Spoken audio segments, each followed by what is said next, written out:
What have you seen? Concrete everywhere.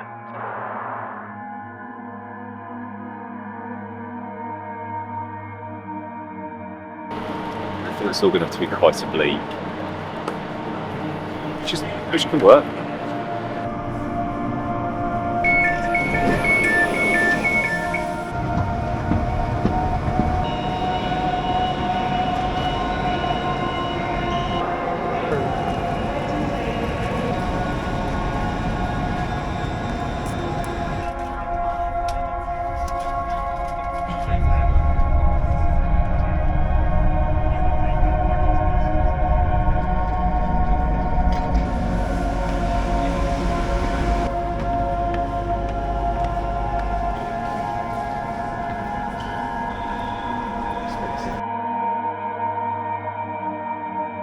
Brutalism In Colour is my favourite personal project and the one that's been going on the longest. Started, I think, in 2017. Welbeck Street car park was the first.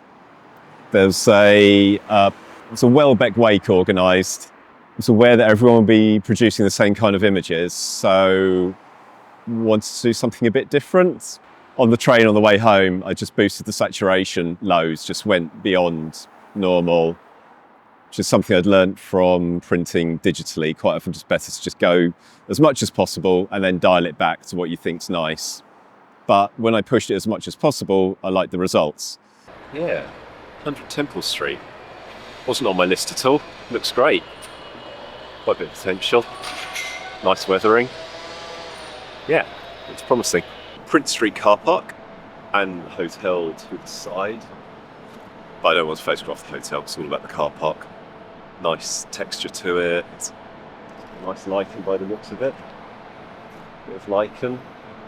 Looks promising. I tried shooting it on film years ago and it never really quite worked. I could usually get the contrast I needed, but only with a very few buildings really. Actually, it just in the end couldn't quite get the variety of colour I wanted.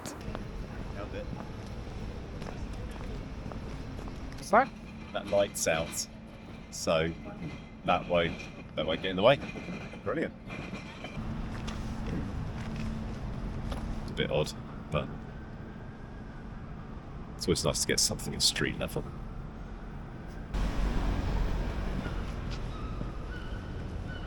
It's metal.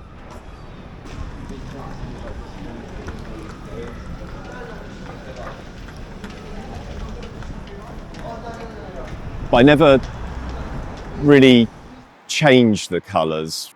The contrast has to be there in the original image. I can't conjure it all up in post. It's a reaction to the lighting that is present on the building. So if the whole building's just lit with an even light, I can't get anything out of it. It needs a variety of lighting at the source.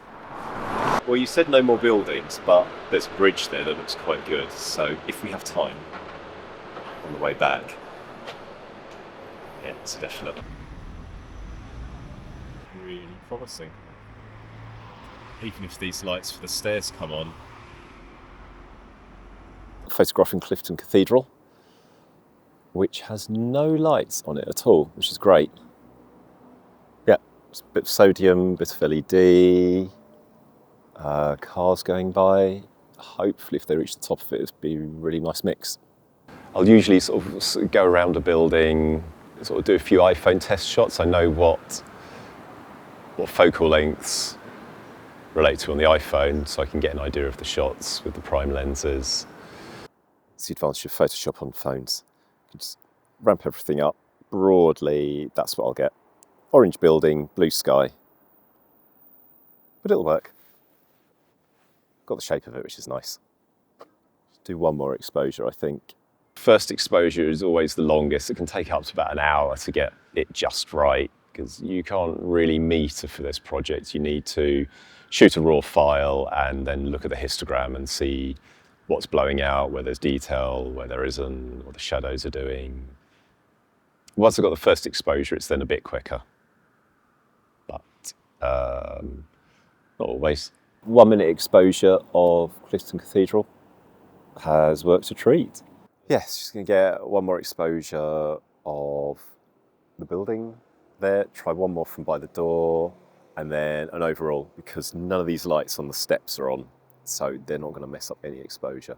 So I started the project 1 September, which was the best month to start it in, because then I had about 6 months of shooting over winter with the long nights, because it is very much a nighttime project. The sun has to be fully down and gone for the ambient street lighting and from offices to really make a difference to the project. I realised the project was rather London-centric, so I set about seeing what good buildings I could get outside of London, which takes more planning. Street view's great, check them out beforehand, see where the street lights are. Then I like to get to the location in daylight, have a good look around, note where the lights are, what I think will work, what won't work, and then go back once night has fully set and hope that the planning has paid off. You can usually get something out of any location. It's quite rare that I can't get any shot of a building. Yeah, just down from Clifton Cathedral. It's a university building, I've forgotten which one. Really nice angled windows, which are very bright. So I've got to do 3 different exposures to make sure I've got everything covered. Just finishing the 2.5 minute exposure now. I really want to do a corner shot, but I can't because of a tree and lights in the way. But I am going to photograph those windows that are out. Yeah. I'm usually over optimistic about how quickly I can get the shots. If you remember when we went to Bristol, I had a timetable. It was all good. We had a schedule where, when, how many buildings we could get in. And then I spent over an hour photographing the cathedral because it was amazing, and someone had left a red light on in the car park and it was great. And then it meant everything else got shuffled back. There's a lot of adaptation to the conditions at the time.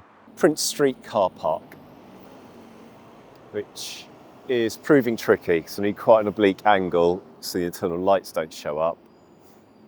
So I need loads of depth of field. Every time a bus goes by on this side of the road, they shake the pavement here. Yeah, I'm not sure about this side of it. And ta-da! One of the other buildings that was an absolute must. Unfortunately, a high number of buildings under threat. I've already photographed quite a few, like Sampson House and Welbeck, that were just amazing for this project, but have now been demolished. So I'm very, very glad I caught them, and I did. I would have liked more time with Sampson House. The project's been going for about 6 years now, and I was pleasantly surprised to just see how many files were in the sort of completed folder, and I'm up to over 500 images now. I still have about 100 to process from my trips around the country this past winter. Already planning more trips this winter. There's some under threat buildings in London I want to photograph. There's Bristol needs revisiting. Some under threat car parks there. Some car parks on the south coast. Haven't really done Wales much. I've done Swansea, so I need to at least do Cardiff. So it started out as a fun personal project, just to have a bit of variety, do something different, and I'm really enjoying it. I think all the while I'm enjoying it, I'll keep doing it. There's so many more buildings still to photograph.